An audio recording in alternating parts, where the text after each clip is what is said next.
outdoor market, where wooden soldiers stand all in a row and where young children dream of toys and goodies.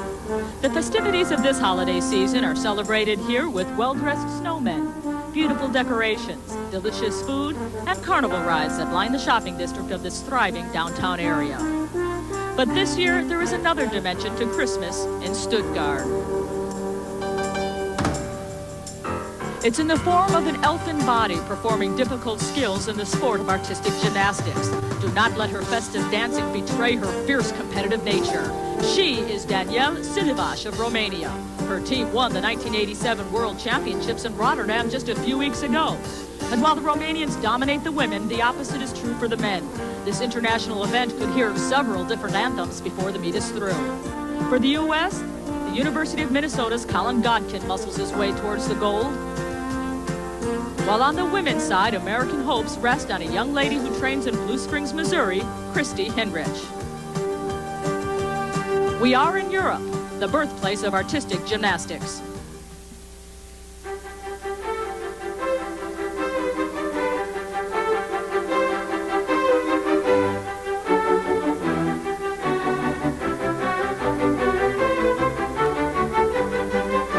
ESPN presents International Gymnastics from Stuttgart, West Germany. It's the 1987 DTB Cup.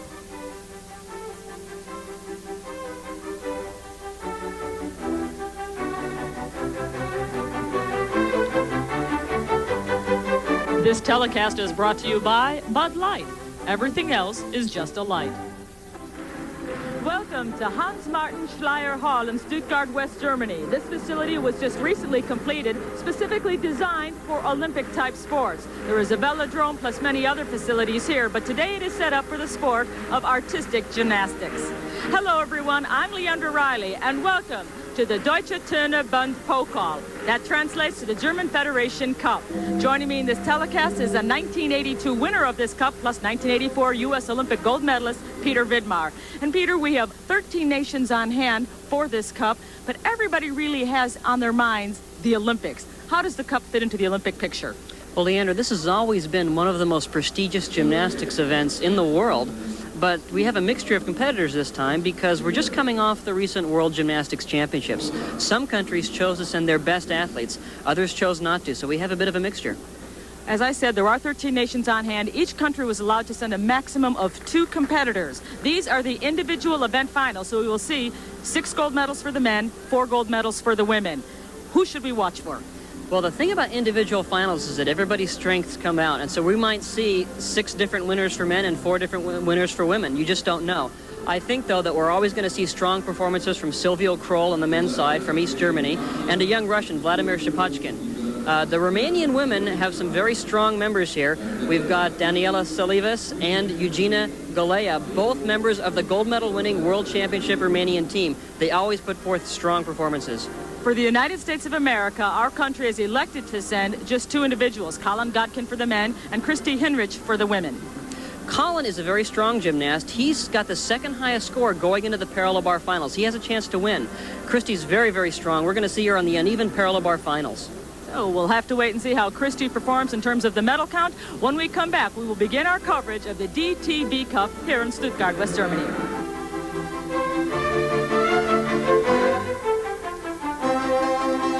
Competition was held yesterday. Vladimir Shapachkin won the competition, but East Germany managed to get 2 members in the top 6. Colin Godkin of the USA finished 16th.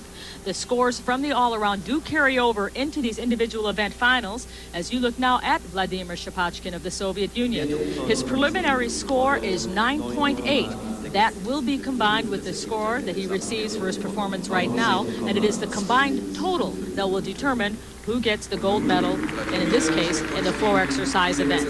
Floor exercise is our first event, Peter Vidmar. The men do not compete with music, something that some people say is going to change. I know there's some countries that would like to see it eventually with music, but right now, you'll see that it's still very, very aesthetic. Shapachkin's very, very powerful. He's only about 5 feet tall, which is still pretty tiny for a gymnast. That was a double layout, flip-flop, backflip, punch front, and look, he goes right into his 2nd tumbling pass. He's very, very sturdy on his feet. Here comes a neat transition. This is the flares, first made popular, of course, by Kurt Thomas, now on the floor. Just the fact that he's here at this competition means that the Soviets are really grooming him, I think, for some really very important meets coming up. Very powerful tumbler. I'm really impressed with him. Lay out front, punch, dive, roll.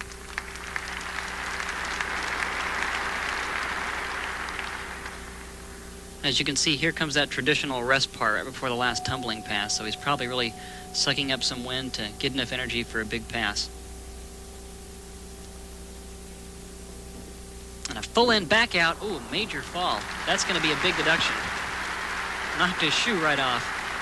Vladimir Shapachkin, again, his preliminary score was 9.8, which really was good enough for first place in the preliminary standings, tying him with another gymnast. But that fall at the end is going to cost him. It might knock him out of the gold. Well, finals is always a time where the guys really go for it. And so, of course, the all-around was the most important part for him. This is his first tumbling pass. A double layout immediately into a flip-flop back flip. Punch front. Just incredible. And he goes right into that next tumbling pass. I'm really amazed at how much power he really has. He landed on the line, which is okay. It is okay. And as you can see, the judges didn't raise the little flag. There was no deduction. Now going into this dismount, of course, he says, hey, let's go for it. Let's do the full twisting double back. And he kind of got around, but he opened up a little bit too soon. And that right leg just slipped right out from under him. I don't think landing in the seam helped him at all. So Vladimir Shapachkin receives a 9.525 for that routine, giving him a total of 19.325. Our next competitor is Fang Min from the People's Republic of China. Now, he is the man who tied with Shapachkin in preliminary scoring. These two men were tied for first with 9.8 coming into this event. Now, they do similar tumbling passes, but he's much, much bigger than Shapachkin. There's a double layout, flip-flop, back flip, punch front, just like Shapachkin.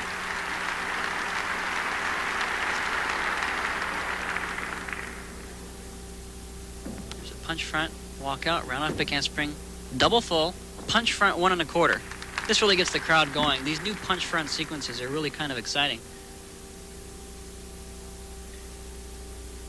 Here's his press to a handstand, a required move.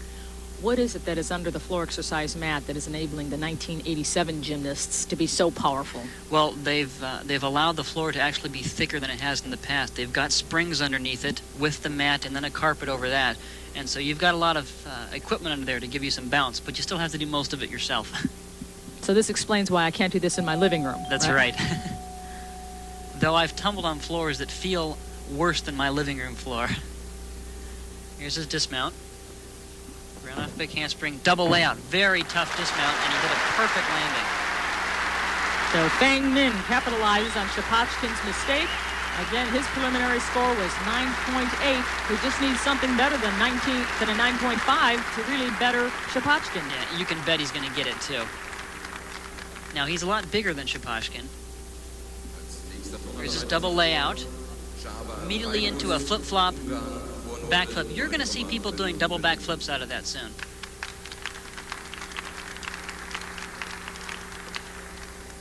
And here's his dismount. Very, very tough at the end. Round off big handspring, double layout, and a really solid landing. Fang Min of the People's Republic of China doing an outstanding performance, bringing in a 9.8, now receives a 9.85 for that performance and easily wins the gold, defeating Vladimir Shapachkin of the Soviet Union. The total for Min, 19.65, 3 points ahead of Shapachkin. The final results of the men's floor exercise show China in first place, the Soviet Union capturing second, and East Germany will take third. 1 week we will give you the results of the women's all-around competition and see the first women competitors. Yesterday, it was also the qualifier for the individual event finals. As you can see, the two Romanians dominated the competition. Danielle Silovash getting ready to vault right now. She is 17 years of age. And she does a round-off vault, round-off flip-flop, back souk with a full twist. This is that new trend in vaulting that we see. And it seems that in order for a girl to do well, she almost has to do that vault. We see very little handspring fronts anymore.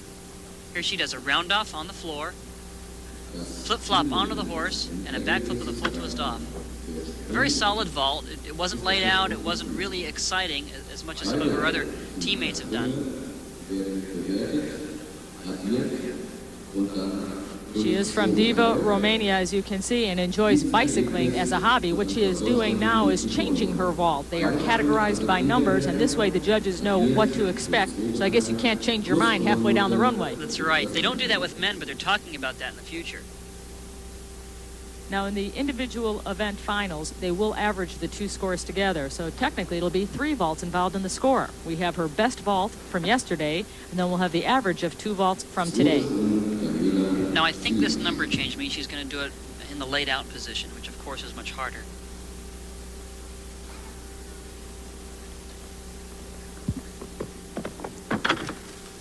Very, very good. A much better vault. A little bit of a pike on the layout, but she'll get a much higher score on that. Now watch this. The round off pike handspring. This time she's going to lay it out. And you see her legs just bend a little bit, and she pikes down at the end, but it's still an excellent vault. Danielle Silvash bringing in a 9.85, and a 9.876 is the average for the two. This is Silvio Kroll of East Germany getting ready to compete on the pommel horse. He was 5th in this event at the World Championships. And he's very extended, working across the horse. This is called a spindle. Working his way back up to the middle. And here's his flare. Right up to a handstand. And down into a scissor sequence. Very, very good on horse. A lot of extension. Working down without the pommels. Right up to a handstand. Silvio Kroll of East Germany. His preliminary score coming into this event, 9.8. Kroll was just bursting onto the international scene when I was getting out of gymnastics competitively, and he's really gone a long ways. Always does well in the all-around at the World Championships. Very good on individual events. Now let's go back to women's vaulting, where you are looking at Christine Wetzel of West Germany, a hometown favorite. Her preliminary score, 9.775. Again, Silvash of Romania's total is 19.726. Now that's a pike Sukahara. That is not a very difficult vault now. Of course, when Nadia did it, she was getting 10s, but the sport has changed so much. It's simply a very stock vault.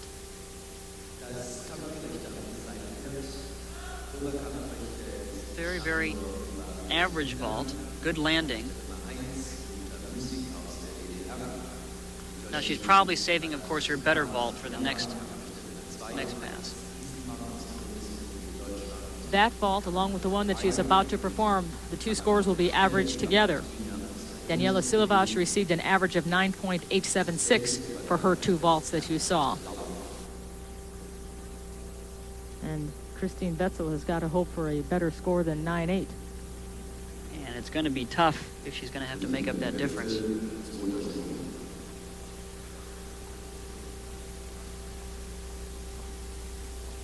Now, as I said, the round-off flip-flop vaults are becoming much more popular, and if a girl hasn't been able to train them, she's going to have problems.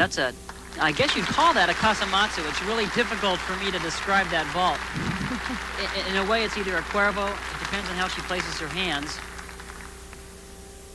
That was basically a kasamatsu because of the staggered placing of her hands, and yet it was really difficult for me to tell. 9.782 is the average of her 2 scores, giving her a total of 19.557. She is behind Silvash with a 19.726. And now we're back over to pommel horse, where Mike Bella is getting ready to compete. He is from East Germany at the World Championships. He finished 8th. I think in the all-around competition, he was simply the most impressive gymnast. I think he shows the most potential. Here he is moving up and back on the horse without even using the pommels. It's very, very difficult. He's got very good toe point. He's a young gymnast, and he's really going to go a long ways. His preliminary score was 9.8. Back more down on the horse. Flare. Traveling across the horse, up on the pommels. And a full turn off. Very, very nice routine. So Mike Bella, who brought in a 9.8 along with Silvio Kroll, is now hoping for a better score than 9.75 if he wants the gold. I'm really impressed. He's got very good toe point. He's got good body position. And he shows it on every event. I think we're going to see a lot from him in the future. Now here's his dismount sequence. He does flares, traveling up without the pommels, then puts his hands on the pommels and kind of wings his arm back off to the side for a little full turn dismount out of that flare. And his score is 9.75. We now have a tie for the gold in the men's pommel horse.